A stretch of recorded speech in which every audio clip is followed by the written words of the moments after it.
দিন যদি সাকিব আল হাসান ওই অ্যাঞ্জেলা ম্যাথিউসকে যদি টাইম আউট না করতে, তাহলে বাংলাদেশ ওয়ার্ল্ড কাপ খেলতে পারতো না 2027। হ্যাঁ, মিরাজ আউট করার পরে ম্যাচটা হেরেছে, এটা এখন দৃষ্টিকটু হয়ে গেছে।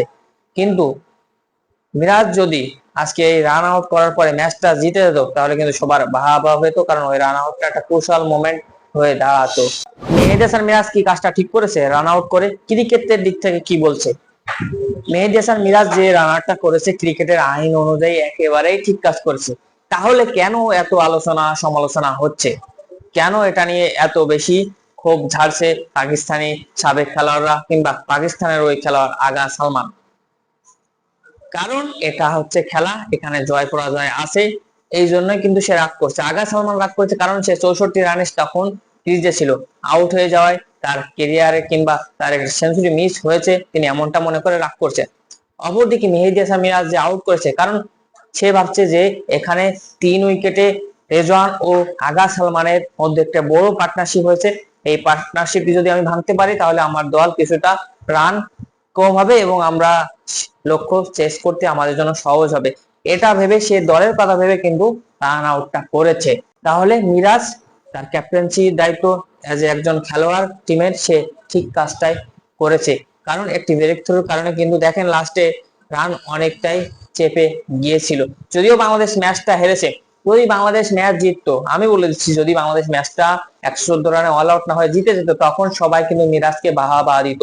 তখন কিন্তু ওই রান আউটটা ম্যাচের টার্নিং পয়েন্ট হয়ে দাঁড়াতো। তাহলে এখন যেহেতু বাংলাদেশ হেরেছে, এই জন্য মিরাজের সব দোষ হয়ে যাচ্ছে।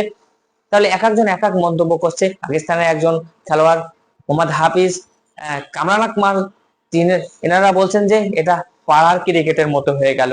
এটা তারা যেটা করলো গলির ক্রিকেটে যেমন হয় সেটাই করলো, যে আউট করতে পারছে না বলে চালাকি করে আউট করে দিল। বিষয়টা মোটেও এমন নয়। তাদের কথা যদি এমন হয়, তাহলে আমার কথা মতে এটা ইন্টারন্যাশনাল ক্রিকেট। এটা ইন্টারন্যাশনাল ক্রিকেট। আপনাকে ব্যাটিং এর দায়িত্ব ব্যাটিং করা, ফিল্ডিং এর দায়িত্ব ফিল্ডিং করা, বোলিং এর দায়িত্ব বোলিং করা। তাহলে একজন ব্যাটার কেন বল পুড়িয়ে আরেকজনকে দেবে? হ্যাঁ, এখন বলতে পারেন যে এটা ক্রিকেটের একটা সৌন্দর্য, ক্রিকেটের একটা এটা আছে।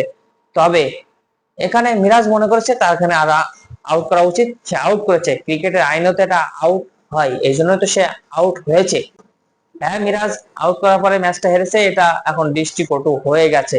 কিন্তু মিরাজ যদি আজকে এই রান আউট করার পরে ম্যাচটা জিতে যেত, তাহলে কিন্তু সবার বাহবা হতো, কারণ ওই রান আউটটা একটা ক্রুশাল মোমেন্ট হয়ে দাঁড়াতো।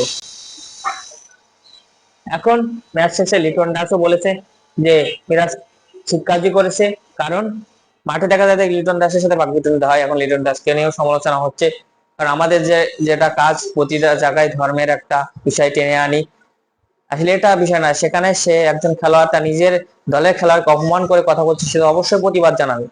নিজের সতীর্থ খেলোয়াড়কে তাকে অবশ্যই প্রোটেস্ট করতে হবে, সে সেটাই করেছে মাঠের ভিতরে। এমনকি বাংলাদেশ দলের এখন যে কোচ আছে, বোলিং কোচ সাকলাইন মুস্তাক, তিনি একজন পাকিস্তানের সাবেক খেলোয়াড় হিসেবে বলছেন যে মিরাজ যে কাজটা করেছে, তিনি খেলার ভিতরেই ছিল, সে ক্রিজ কভার করেনি সালমান আলী, এই জন্য সে রান আউট করে দিয়েছে, এটা ক্রিকেটের বৈধ। কিন্তু সবাই ঘুরিয়ে ফিরিয়ে একই কথা, যে রান আউটটা না করলেও পারতো।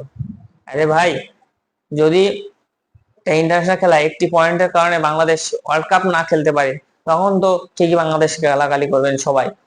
কিন্তু এই গুরুত্বপূর্ণ সময়গুলো, ওই দিন যদি সাকিব আল হাসান ওই অ্যাঞ্জেলা ম্যাথিউসকে যদি টাইম আউট না করতে, তাহলে বাংলাদেশ ওয়ার্ল্ড কাপ খেলতে পারতো না 2027।